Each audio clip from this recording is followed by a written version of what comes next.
احکم الحاکمین کی ذات کے لیے خاص ہے۔ نبی محترم صلی اللہ علیہ وسلم کی ذات اقدس پر درود و سلام کے بعد نبی صلی اللہ علیہ وسلم اور صحابہ کرام کے دور کی ایک عظیم سنت، اللہ سبحانہ و تعالی کا قرب حاصل کرنے کا ایک زبردست طریقہ، جس سے ہماری بہت بڑی تعداد غفلت کا شکار ہے۔ اور اگر اللہ رب العزت نے کسی کو اس نعمت سے نوازا ہے تو اس کو سمجھنے میں، فہم میں ایک غلطی شامل ہے۔ وہ عظیم سنت، وہ عظیم طریقہ تھا اللہ کی کتاب کو حفظ کرنا، اس کو یاد کرنا۔ اور یہ اس دور کی ایک ایسی عظیم الشان سنت تھی کہ مسلمانوں کے بچوں میں ہو ہی نہیں سکتا تھا کہ کوئی بچہ، کوئی بیٹا دین کا علم حاصل کرے اور وہ قرآن کو حفظ نہ کرے، ایسا نہیں ہوتا۔ بس یہ ہمارے معاشرے میں رواج ہے کہ کچھ لوگ جن کو موقع ملے وہ اپنے بچوں کو حفظ کرواتے، باقی ترجیح دیتے ہیں بل تؤثرون الحیات الدنیا والآخرۃ خیر وابقیٰ۔ چلے کوئی ایسا بھی تو نظر آئے، ہم خود اسی نظام تعلیم سے گزرے ہوئے لوگ ہیں، چلو مانا کہ چند خوش نصیب اپنے بچوں کو قرآن حفظ کرواتے ہیں اور باقی نہیں کرواتے،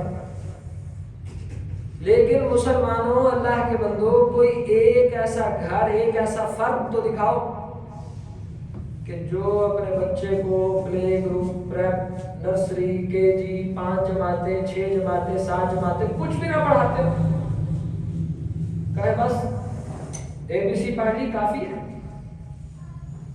کیسا غلط اور انوکھا تضاد ہے کہ دنیا کے معاملے میں ہر بچے پر کس نے لازم کیا؟ کیا اللہ نے اپنے قرآن میں کہا ہے کہ آپ نے اپنے بچوں کو 5 پڑھانی؟ کیا پیارے محمد کریم صلی اللہ علیہ وسلم ہمیں بتا کے گئے ہیں کہ کم از کم ABC، گنتی، کیٹ اینڈ ڈاگ اور 8-10 اسپیلنگ یہ آپ نے پڑھانا ہے؟ نہ اللہ کی کتاب نے بتایا، نہ پیارے محمد کریم صلی اللہ علیہ وسلم نے بتایا۔ ہم نے خود اپنے ذہنوں سے مطابق یورپی نظام تعلیم سے متاثر ہو کر اپنے اوپر لازم کر رکھا ہے کہ ہمارا بچہ ضرور، بڑے سے بڑے کاروباری لوگ بھی وہ کہتے ہیں چلو میٹرک کم از کم کر لے بچہ، ذرا دنیا کی سمجھ آ جائے۔ بھائی جس طرح ہم سوچتے ہیں کہ کم از کم میٹرک کر لے، تو کیا ہم یہ کیوں نہیں سوچتے کہ ہمارے مسلمانوں کا ہر بچہ قرآن کا حافظ ہونا چاہیے؟ کیا ہوتی یہ ہے کیفیت اور اس کا نقشہ۔ اب اللہ رب العزت اس کے متعلق ہمیں کیا رہنمائی دیتے ہیں؟ یہ سعادت مندی ہے والدین کے لیے، میری بیٹیوں اور ماؤں کے لیے، اور جہاں تک یہ بات ہے، یہ سعادت مندی ہے کہ آپ کو ایک فکر انگیز بات سننے کو مل رہی ہے کہ اس مزاج کو بدلیں، اس معیار کو بدلیں۔ اور کون سا معیار اپنائیں؟ بل هو آیات بینات فی صدور الذین اوتوا العلم۔ یہ قرآن تو آیات ہے، نشانیاں ہیں، یہ اللہ کی کتاب کی آیات ہیں، بینات، جو بڑی کھلی اور بہت واضح ہیں، فی صدور الذین اوتوا العلم۔ کدھر ہے قرآن؟ کس جگہ موجود ہے یہ قرآن؟ آیات اور نشانیاں، اور کس جگہ ہے؟ فی صدور الذین اوتوا العلم، ان لوگوں کے سینے میں ہے جن کو اللہ نے علم دیا۔ قرآن کدھر؟ سینوں میں۔ یعنی ہم نے اور آپ کے اور میرے ہاں تصور ہے کہ قرآن مصحف میں میں، کتابوں میں، تفاسیر میں اللہ رب العزت فرما رہے ہیں کہ یہ واضح آیات ہیں، یہ دلائل ہیں، یہ بینات ہیں، اور کس جگہ؟ علم والوں کے سینوں میں موجود ہے۔ اس کا مطلب ہے جس کا سینہ قرآن کی آیات سے خالی ہے وہ علم کے نور سے خالی ہے، چاہے ایک آیت ہو یا 7,000 آیات ہو، لیکن کم از کم کوئی سینہ ایسا ہونا ہی نہیں چاہیے کہ انسان مسلمان بھی ہو اور دل دھڑکتا بھی ہو اور اسلام کو پڑھتا سمجھتا سیکھتا بھی ہو، لیکن اس کا سینہ اللہ کے قرآن کی آیات سے خالی ہے، ایسا نہیں ہونا چاہیے۔ بڑے زبردست دلائل اس میں، بڑی اہمیت۔ ہم نے، میں بار بار اس آیت کو پڑھوں گا تاکہ ہمیں یاد رہے کہ یہ قرآن کدھر ہوتا ہے؟ سینوں میں۔ اور خدا را قرآن کا علم صرف حفظ تک محدود نہیں۔ حضرت عبداللہ بن مسعود فرماتے ہیں جس کی وجہ سے ہم لوگوں کے ذہنوں میں حفظ کا مقام گھٹا ہے، اس کی بڑی وجہ یہ، ایک بڑی تعداد پاکستان میں اور پوری دنیا میں لاکھوں کی تعداد سے بچے قرآن حفظ کرتے ہیں، اگر 1 لاکھ بچوں نے حفظ کیا تو 70,000 بچے حفظ کو بھول جاتے ہیں، اس لیے لوگ پریشان ہیں۔ اب نبی صلی اللہ علیہ وسلم کے دور میں حفظ سے کیا مراد تھا؟ جناب عبداللہ بن مسعود فرماتے ہیں کہ ہم نبی صلی اللہ علیہ وسلم سے قرآن حکیم کی 10 آیات سیکھتے ہیں، اور جب تک ان 10 آیات پہ عمل نہ کر لیتے تب تک اگلی 10 آیات نہیں سیکھتے۔ علم اور عمل برابر۔ یعنی قرآن کے حفظ کا مطلب تھا اس کی آیات کو رکھ لینا، اس کے معنی کو سمجھ لینا، اس کی تفسیر کو جانچ لینا، پھر اس کو اپنی زندگی میں عمل پہ اتار دینا، پھر اس کی تبلیغ کرنا، پھر انہی آیات کے مطابق رات گزارنا، دن گزارنا، صبح گزارنا، انہی آیات کی روشنی میں کھانا، جو ان آیات نے کہا ہے اس کے مطابق صدقہ خیرات کرنا، اگر نماز کا حکم ہے نماز پڑھنا، اگر تہجد کا حکم ہے تہجد ادا کرنا۔ یعنی قرآن کو حفظ کرنے کا مطلب اس پہ عمل کرنا ہوگا۔ اللہ نے آپ کو بصیرت دی ہے میرے ساتھیوں، آپ اپنے بچوں کو حفظ کروانے سے پہلے خود حفظ کریں۔ سمجھے میری بات؟ چاہے آپ کی عمر 70 سال ہے یا 80 سال، اور حفظ کا مطلب یہ نہیں کہ آپ 30 پارے حفظ کریں، آپ اپنے ذہن سے خود تسلیم کریں اس بات کو کہ یہ عظیم سنت ہے، اور میں اب 60 سال کی عمر میں ہو گیا ہوں لیٹ، خبر ہی لیٹ پتہ چل گیا، دعوت ہی لیٹ پہنچی ہے، اہمیت پتہ ہی اب چلی ہے، چلیں آج سے میں قرآن کے حفظ کرنے کا طالب علم ہوں، چاہے ایک آیت یاد کر سکیں اور مر جائیں، اللہ پورے قرآن کے حفظ کا اجر عطا ہوگا۔ اللہ کے پاس کوئی کمی ہے اجر کی؟ یا 70 سال میں حفظ ہو نہیں سکتا؟ سمجھے؟ جناب صحابہ کرام رضی اللہ عنہم اجمعین، اکثر صحابہ کرام کو جب اسلام کی دعوت پہنچی تو ان کی عمر 40-50 سال کے قریب تھی، اور یہاں بیٹھے میرے مخاطبین میں سے اکثر کی عمر 40-50 سے کم ہے۔ جب کوئی والد بھی ذہن بناتا ہے کہ اچھا میں آپ سے یہ نہیں کہہ رہا بچوں کو حفظ کروائے، غلط بات، یا ایھا الذین آمنوا قوا انفسکم واہلیکم نارا، اے ایمان والو خود جہنم کی آگ سے بچو۔ پہلا نمبر بچوں کو حفظ کرانا نہیں، پہلے خود کرو، اور خود کرنے سے مراد 30 پارے رکھنا نہیں، جتنی آپ میں ہمت ہے، جتنی آپ میں صلاحیت ہے، جتنی آپ میں طاقت ہے، لیکن یہ شوق پیدا کرو کہ یہ کام میں نے خود کرنا ہے، میں نے اس کو یاد کرنا ہے، اگر یہ اعزاز میرے بچے کو چاہیے، میرے بیٹے نے بھی اسی رب کے سامنے حساب دینا ہے، جس کے سامنے میرے بھائی، وہ میری بہن، میری پیاری ماں، آپ نے بھی اسی رب کے سامنے حساب دینا ہے، اور آپ کا حساب بھی آپ کے علم کے مطابق، آپ کے عمل کے مطابق ہونا ہے۔ جب یہ سینس، یہ شوق، یہ شعور والدین سے پیدا ہوگا، ہم نے خود یاد کرنا ہے، ہم نے خود پڑھنا ہے، ہم نے خود سیکھنا ہے۔ اب یہ والدین جب بچوں کو حفظ کروائیں گے تو ان میں حفظ بھی ساتھ آئے گا اور قرآن پہ عمل بھی ساتھ آئے گا، کیونکہ یہ اس کو سمجھتے ہیں۔ بل هو آیات بینات فی صدور الذین اوتوا العلم، یہ قرآن تو واضح آیات ہیں ان لوگوں کے سینوں میں جن کو اللہ رب العزت نے علم عطا فرمایا ہے۔ سب سے پہلے اپنے آپ کو جہنم کی آگ سے بچائیں، پھر اپنے گھر والوں کو بچائیں، یہ دوسرا نمبر ہے۔ اور جو اس راستے پہ چل پڑے، نبی صلی اللہ علیہ وسلم نے فرمایا، حضرت عثمان بن عفان کہتے ہیں خیرکم من تعلم القرآن وعلمہ، اگر کائنات میں سب سے بہترین انسان کی تلاش آپ کو، سب سے عمدہ بندے سے ملنا چاہتے ہیں، سب سے شاندار انسان کا دیدار کرنا چاہتے ہیں، تو سنو زبان نبوت کے مطابق سب سے بہترین انسان، سب سے اچھا انسان، اللہ کے نزدیک سب سے زیادہ بزرگ، سب سے زیادہ شان والا وہ ہے جو قرآن سیکھتا ہے یا قرآن لوگوں کو سکھاتا ہے۔ باقی ساری دنیا اس کے بعد ہے۔ اللہ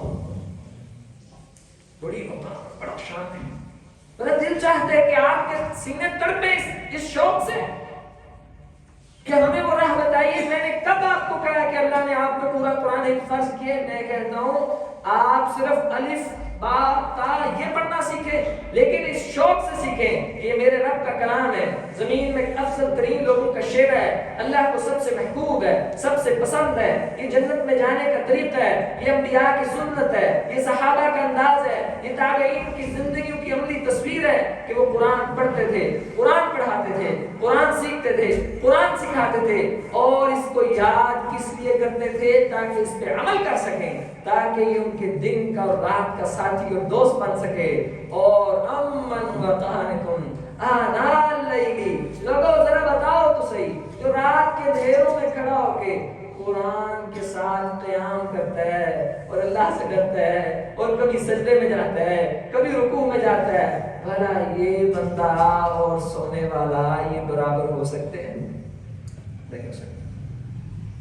جس کے سینے میں ایک آیت ہے وہ، اور جس کے سینے میں کچھ نہیں، ایک والا افضل ہے۔ اب یہ آپ کا اپنے اللہ سے تعلق ہے کہ آپ کتنی توفیق اللہ سے مانگ سکتے ہیں۔ میدان آپ کے سامنے ہے۔ سب سے بہترین انسان کون؟ جو قرآن سیکھتا ہے اور جو قرآن سکھاتا ہے، سب سے بہترین ہے۔ میں اس موضوع کی طرف نہیں جانا چاہتا کہ قرآن پڑھانے والوں نے خود اپنے لیے اپنا وقار، اپنا معیار گرا کے در در کے دھکے کھا رہے ہیں کہ وہ لوگوں کے پاس۔ میں اس موضوع پہ جانا نہیں چاہتا۔ امام بخاری رحمہ اللہ علیہ کو سب سے پہلا مسئلہ، قرآن جن کے سینوں میں ان کو اپنا مقام نہیں پتا کہ ہمارا مقام کیا ہے۔ جس کو یہ قرآن سیکھنا ہے وہ خود چل کے ان کے پاس جائے، کیونکہ زندگی کا دستور ہے، کبھی بھی کنواں چل کے پیاسے کے پاس جاتا، جس کو ضرورت ہے آئے سیکھے۔ امام بخاری کو وقت کے حکمران نے کہا کہ میرے بیٹے کو آ کے حدیث پڑھا دیں۔ فرمانے لگے کہ میں اللہ کے دین کی عزت کو خراب نہیں کرنا چاہتا، جس کو علم چاہیے وہ علماء کے پاس سفر کر کے، جن کے سینوں میں یہ عظیم نعمت تھی، جن کو اللہ نے اعزاز دیا تھا کہ کائنات میں اب سب سے افضل ترین لوگ ہیں، انہوں نے اپنا مقام گنوا دیا 10-15 ہزار کے پیچھے، نوکری اور تنخواہ کے پیچھے، جاب کے پیچھے۔ اور اس میں کوئی مجبوریاں نہیں ہیں دنیا کی۔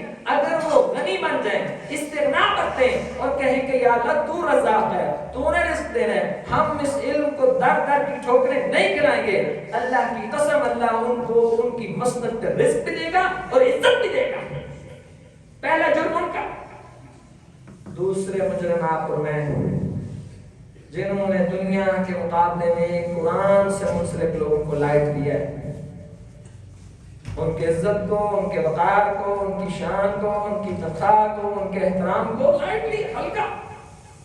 جب ہم نے اس کی عزت نہیں کی تو پھر اس نے بھی ہماری عزت۔ آپ حشر دیکھ رہے ہیں، میں آپ معززین کی عزت پہ کوئی حرف نہیں آنے دینا چاہتا۔ اگر مصحف لے کے میں یہاں سے کوئی بیٹا ایک اوپر سے دوڑاؤں، حفاظ کے علاوہ شاید ہی کوئی انسان ہو کہ جو بغیر غلطی کے اوپر سے دیکھ کے قرآن پڑھتے، اوپر سے دیکھ کے.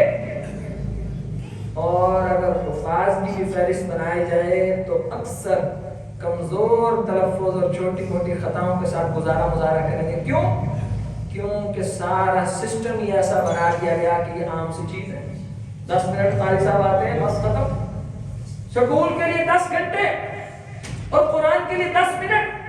اور چاہتے ہو کہ قیامت کے دن سفارش قرآن کرے گا. دنیا میں عروج قرآن سے چاہیے، عزت قرآن سے چاہیے. جس کو 10 منٹ پھر دنیا اور قرآن کا کیا آپ نے توازن کیا؟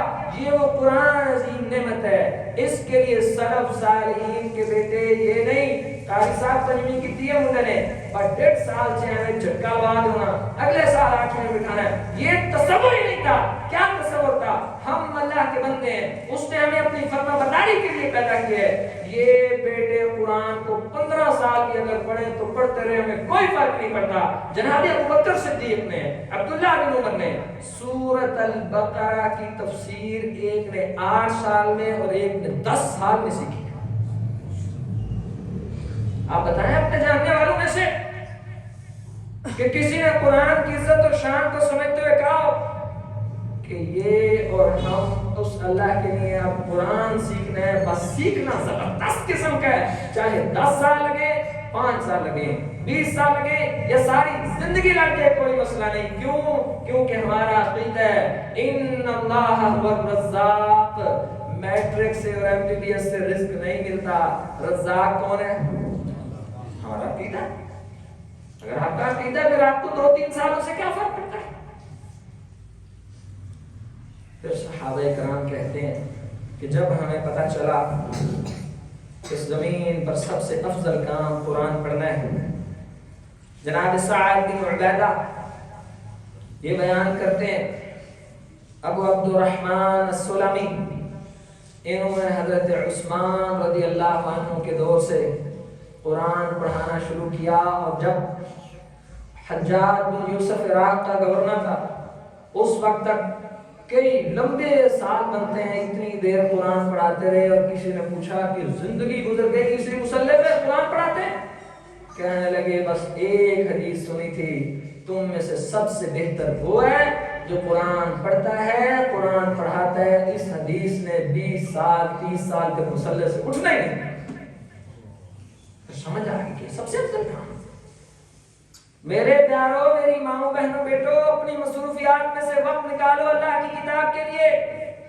یہ کوئی ہماری دلیری اور بہادری نہیں ہے، یہ ہماری زندگی کا اہم ترین مقصد اگر اللہ کی عبادت ہے. اللہ کی عبادت کا اولین طریقہ کہ آپ کو قرآن کم از کم اوپر سے دیکھ کے صحیح پڑھنا آتا ہو، باقی باتیں بات. جناب مصعب رضی اللہ عنہ نے ہاتھ پکڑا ایک صحابی کا اور کہا کہ بیٹھ جاؤ اس جگہ، بس سب سے زمین کا افضل ترین کام کرتے رہو. اور پھر وہ ساری زندگی افضل ترین کام کرتے رہے. بل هو آیات بینات، یہ تو واضح اور روشن آیات ہیں ان لوگوں کے سینوں میں جو علم دیا گیا ہے. قرآن سینے میں ہوتا ہے، اس کو حفظ کیا جاتا ہے. نبی صلی اللہ علیہ وسلم نے فرمایا ہے اگر آپ لوگوں میں سے کوئی پسند کرتا ہے کہ وہ دور کسی علاقے میں جائے اور روزانہ جائے اور جب وہاں جائے اس کو ایک سرخ اونٹنی، بہترین V8 پنجارو زبردست کو مرسیڈیز کا ماڈل اس کو دے دیا جائے، پسند کرتے ہو؟ مسجد میں تو نہیں مانتے، یا اللہ یہی تو پسند کرتے ہیں. اب جمعہ میں کیسے کہیں؟ فرمایا اگر یہ پسند کرتے ہو، جب کوئی مسجد جائے ایک قرآن کی آیت پڑھے یا سیکھے یا سکھائے، اس کا مطلب ہے اس نے ایک سرخ اونٹنی حاصل کر لی. اس میں ترغیب ہے کہ جب آپ کا ذہن بن گیا نا کہ زمین میں سب سے افضل کام کون سا؟ قرآن سیکھنا سکھانا. یہ سب کو حدیث یاد ہے، خیرکم من تعلم القرآن وعلمہ. جب آپ کا یہ ذہن بن گیا کہ سب سے افضل کام یہ ہے، ذہن بنا کے کیا کرنا ہے؟ عمل کرنا ہے. بس کل سے جب آپ مسجد جاؤ اپنے امام محترم سے کہو کہ گزارش ہے آپ سے مجھ میں کافی غلطیاں ہیں، تو میں اپنا نورانی قاعدہ لے آیا ہوں، آپ میرے استاد، میں آپ کا شاگرد، بس آج سے قرآن سیکھ رہے ہیں۔ آپ 10 سال الف با تا ہی سیکھتے رہے، کوئی فرق نہیں پڑتا، کیونکہ اللہ رب العزت کسی شخص کی اچیومنٹ نہیں دیکھتے، بلکہ اللہ تعالیٰ کیا دیکھتے ہیں؟ اس کے دل میں اخلاص کتنا ہے، اس کا شوق کتنا ہے، اس کی چاہت کتنی ہے۔ نبی صلی اللہ علیہ وسلم نے فرمایا الماہر بالقرآن مع الصفۃ الکرام البررہ، قرآن کا ماہر تو معزز فرشتوں کے ساتھ کھڑا ہوگا، اللہ اسے انسانوں کی فہرست سے نکال کے احترام والے آئی پی فرشتوں کے ساتھ کھڑا کرے گا۔ کیوں؟ کیونکہ یہ قرآن کا ماہر ہے۔ اور پھر یہ بچوں کے لیے ترغیب ہے، نوجوانوں کے لیے ترغیب ہے، بیٹوں کے لیے ترغیب ہے۔ اور میرے شہزادوں، آج آپ کے پاس وقت ہے، اس قرآن کے ماہر بنو، اس کو پڑھنا سیکھو، اس کو یاد کرو، اس کو حفظ کرو، اس کا ترجمہ سیکھو، اس کو زندگیوں میں لے کے آؤ۔ نبی صلی اللہ علیہ وسلم نے فرمایا ایک شخص بچپن میں قرآن پڑھتا ہے، والدین، ایک شخص بچپن میں قرآن پڑھتا ہے حتیٰ کہ یہ قرآن اس کے خون اور اس کے گوشت کا حصہ بن جاتا ہے، یہ وہ شخص ہے اللہ اس کو قیامت کے دن معزز فرشتوں کے ساتھ کھڑا کرے گا۔ بھلا کب بنتا ہے قرآن؟ گوشت اور خون کا حصہ تب بنتا ہے، آپ حافظ بیٹوں سے پوچھو جس کا بہت قرآن سے تعلق ہو، بڑی پکی منزل ہو، آپ راستے میں چلتے چلتے بھی اسے کہو گے تو 15-20 منٹ میں بغیر غلطی اور خطا کے آپ کو پارا سنا دے گا، پورا پارا، جو عام بندہ 10 دن میں بھی نہیں پڑھتا۔ بد نصیبوں کی بات، خوش نصیبوں کی بات کر رہا ہوں، 1-2 رکوع پڑھنے والے۔ اب یہ قرآن اتنا اس نے زندگی میں پڑھا ہے، ایک امام سے پوچھا گیا، یہ عرب کے مسجد نبوی کے شیخ سہل سندی یہ واقعہ بیان کرتے ہیں، کہتے ہیں پاکستان کے ایک عالم ہیں، نام انہوں نے بھی نہیں بتایا، مجھے بھی نہیں یاد، کہتے ہیں ان کے بارے میں مشہور تھا کہ روزانہ ایک قرآن ختم کرتے تھے۔ آپ کے ذہن میں سوال آئے گا کہ نبی صلی اللہ علیہ وسلم نے 3 دن سے پہلے ختم کرنے سے منع فرمایا، لیکن یہ اس کے لیے جس کو قرآن کی سمجھنا ہے، جس کو سمجھ آئے وہ 1 دن میں ختم کر سکتا ہے، 1 رات میں بھی ختم کر سکتا ہے۔ اب وہ امام 1 دن میں کتنا قرآن؟ 30 پارے پورا۔ اور ان کے بیٹے کہنے لگے ابا جان آج تو عید کا دن، آج چھٹی بنتی ہے؟ کہا آج تو خوشی کا دن ہے، آج تو زیادہ قرآن پڑھیں گے۔ اب بیٹا باپ سے کہتے ہیں ابا جی آپ اتنا قرآن پڑھتے ہیں، پھر آپ کو قرآن آتا کتنا ہے؟ کہتے بیٹے جس طرح آپ کو سورۃ الفاتحہ آتی ہے اسی طرح مجھے پورا قرآن زبان کا قرآن سے تعلق رکھنا پڑتا ہے، یہ جگاڑ سے نہیں چلتا، یہ شارٹ کٹ نہیں ہے۔ آپ اس کو حقیق موقع دو گے، آپ 24 گھنٹوں میں سے 10 منٹ دو گے، یہ آپ کو اسی طرح حقیر سی اوقات دے گا۔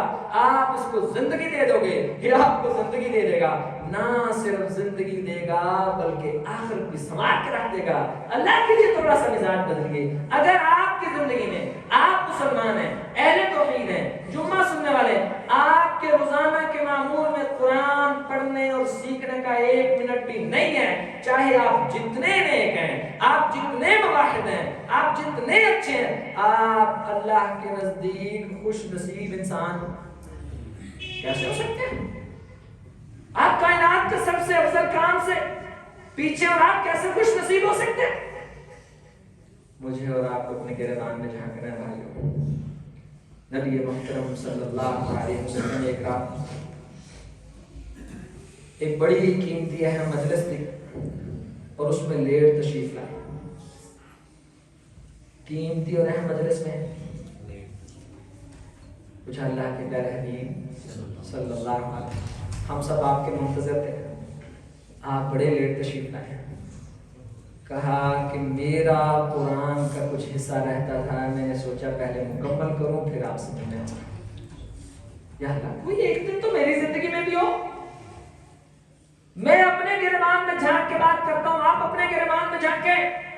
آپ اپنی زندگی کا ایک دن بتائیں، ایک موقع بتائیں، ایک لمحہ اور سیکنڈ بتائیں آپ نے اپنی گاڑی کی ٹکٹ مس کی ہو، میرے قرآن کا حصہ رہتا ہے۔ آپ نے اپنی اہم میٹنگ ڈیلے کی ہو، میرا قرآن رہتا ہے۔ آپ نے دوست سے معذرت کی ہو، معذرت، ابھی قرآن رہتا ہے۔ بھائی سلف صالحین نے یہ طریقہ تھا، یہ سنت تھی، یہ عبادت تھی۔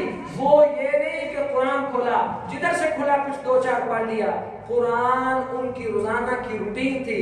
جس نے 10 پارے پڑھنے ہیں وہ روزانہ 10 پڑھتا تھا۔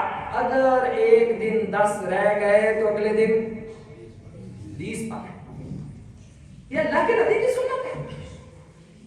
ہم آپ پڑھے لکھے لوگوں سے تو ہماری وہ بوڑھی مائیں زیادہ سعادت مند ہیں جو روزانہ صبح اٹھتی، جب تک قرآن کی منزل نہ ہوتی تو اماں جی کا کوئی کام نہیں ہوتا تھا۔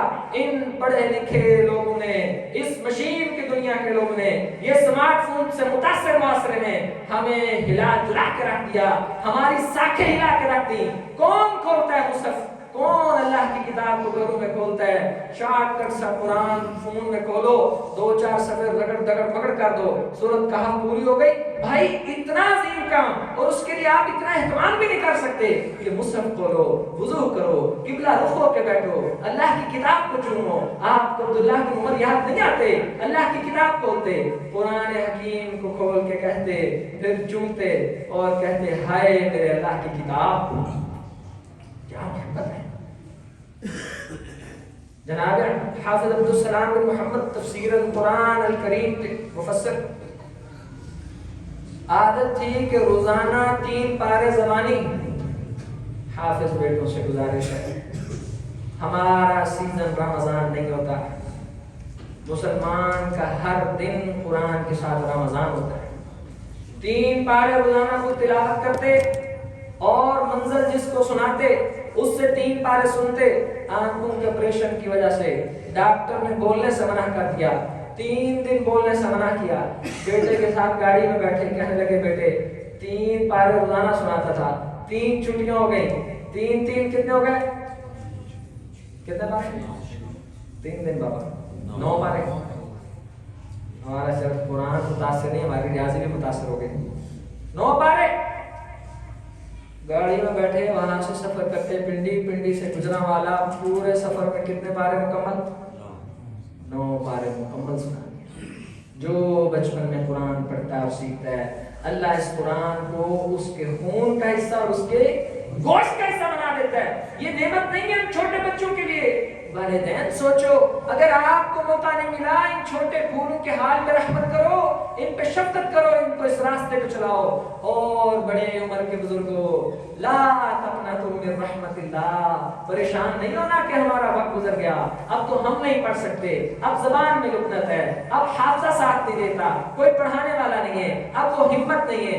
نبی محترم صلی اللہ علیہ وسلم نے فرمایا جو بوڑھا ہو جائے قرآن پڑھے مگر قرآن زبان پہ اب نہیں چڑھتا، اب وہ تلفظ ادا نہیں ہوتے، لیکن یہ پڑھتا رہے، لیکن پڑھتا رہے، پڑھتا ہے، پڑھا نہیں جاتا، پھر پڑھتا رہے، لیکن یہ بھی ہمت ہارے نہیں، چھوڑے نہیں، سیکھتا رہے، کوشش کرتا رہے۔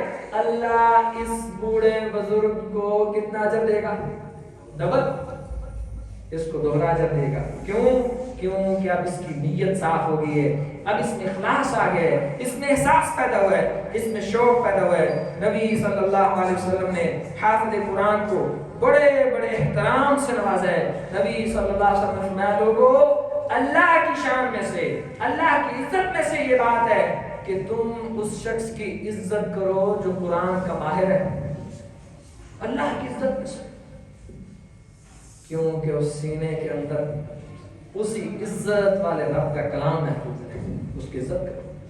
اور میں نے آپ سے کہا ہے حافظ قرآن ہونے کا قطعاً مطلب اسلاف میں بے عمل نہیں تھا، حافظ قرآن باعمل ہی ہوتا۔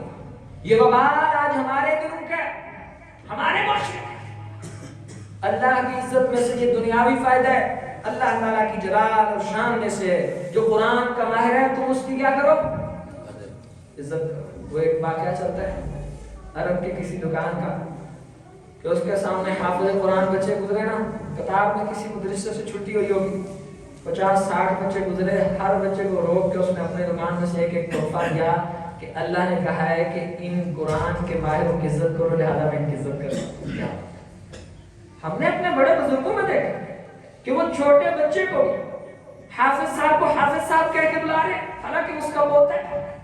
یہ اس کے دل میں احترام ہے کہ اگرچہ میں اس کا دادا ہوں یہ میرا پوتا ہے لیکن یہ قرآن کی وجہ سے دادے کے اوپر عزت رہے. اللہ نے اسے عزت دی.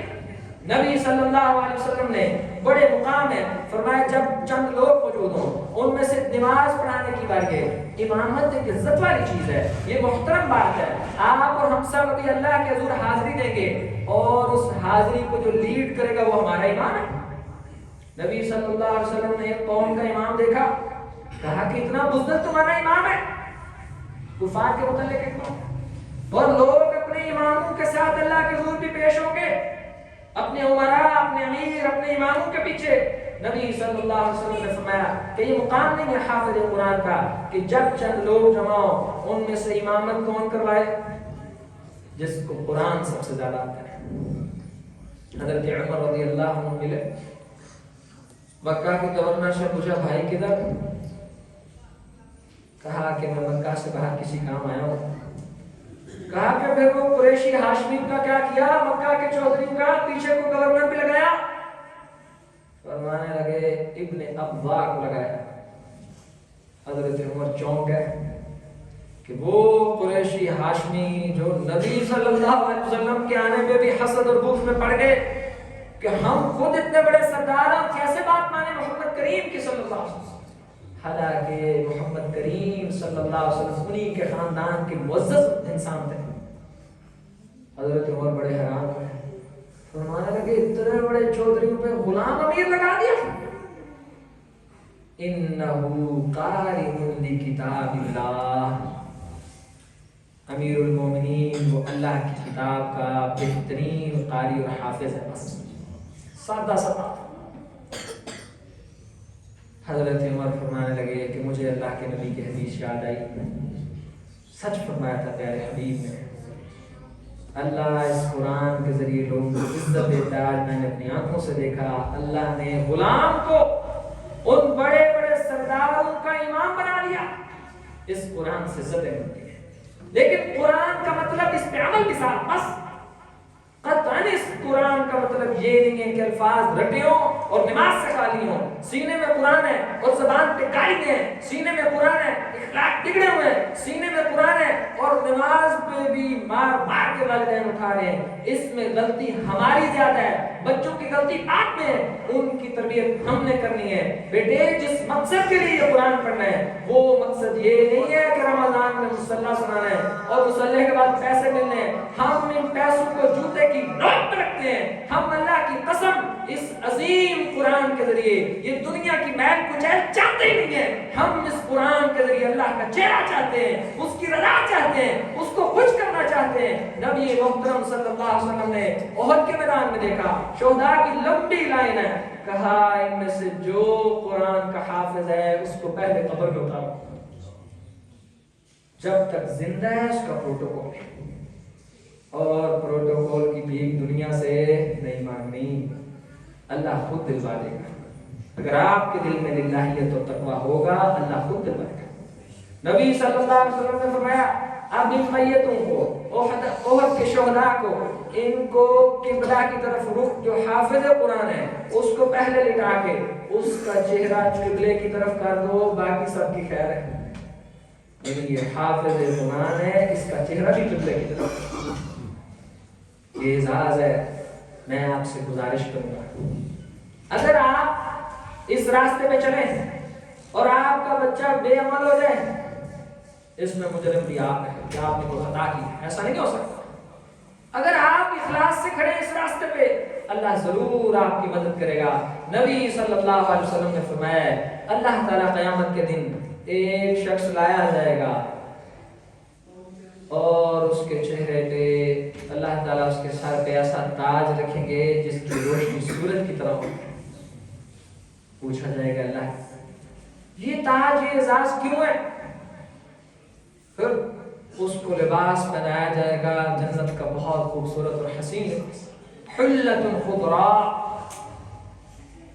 پھر پوچھا جائے گا یا اللہ یہ اعزاز کیوں ہے؟ پھر اس کو لباس پڑھایا جائے گا. بلکہ حدیث میں آتا ہے اللہ اس لباس کی شان کو بڑھا دیں گے. ایک میں آتا ہے اللہ اس سے راضی ہو جائیں گے. اب بتائیے یہ وہ قیامت کا سماں ہے جب انسانیت اپنے والدین سے غافل ہو چکی ہے، جب والدین اولاد سے بھاگ رہے ہیں، جب سورج لپیٹ دیا گیا ہے، جب زمین تانبا بن چکی ہے، انسانیت پسینے میں ڈوبی ہوئی ہے، جب انبیاء کہہ رہے ہیں رب نفسی اللہ آج ہمیں بچانا، رب سلمنی اللہ آج ہماری حفاظت کروانا. ایک طرف اتنی شدت کی مصیبتیں، اتنا سخت عذاب، اور دوسری طرف اتنا پروٹوکول کہ سر پہ تاج سجیں اور جسم پہ زبردست پوشاکیں اور لباس سجیں. پوچھا اس کی وجہ کیا ہے؟ کہا کہ یہ وہ والد ہے، اس نے اپنے بچے کو قرآن سکھایا، وہ صاحب قرآن بھی تھا اور قرآن پہ عمل بھی کرتا تھا. اب اس کے والد کا یہ اعزاز ہے. آپ نے بات سوچی؟ ابھی یہ والد کا اعزاز ہے. سوچو اس قرآن والے کا اپنا کیا اعزاز ہوگا، اس کی اپنی لہریں بہریں کیا ہوگی. اور اللہ رب العزت سے فرمائیں گے میں اپنے بیٹوں سے اپنی بیٹیوں سے گزارش کرتا ہوں جن کے سینوں میں قرآن ہے، اللہ کے لیے یہ قرآن کا سب سے پہلا حق یہ ہے علم و عمل کے ساتھ اس کو رات کی تنہائیوں میں اللہ کے حضور کھڑے ہو کے پڑھا کرو. یہ تراویح اور مصلی میں پڑھنا بات کا حق ہے. سب سے پہلا کہ آپ ہوں اور آپ کا رب ہو. نبی صلی اللہ علیہ وسلم نے فرمایا ہم سب کی ذمہ داری ہے بھائی جب قرآن پڑھا کرو، آج سورۃ کہف جب پڑھنا تو یہ سوچا کرو کہ یہ میں قرآن پڑھ رہا ہوں اور آسمان پہ عزت والا رب رحمان اس قرآن کو سن رہے ہیں. یہ فرمان مصطفیٰ ہے. ایسا قرآن سے تعلق قائم کیا جائے تو یقیناً یہ قرآن ان ھذا الکتاب بے شک یہ کتاب عزت دیتا ہے دنیا کے اندر بھی اور آخرت کے اندر بھی. جو کوئی خیر کی باتیں تھیں اللہ کا فضل تھا، جو کوئی کمیاں کوتاہیاں تھیں اللہ تعالیٰ مجھے معاف فرمائے. ھذا ما کان عندی واللہ اعلم بالصواب.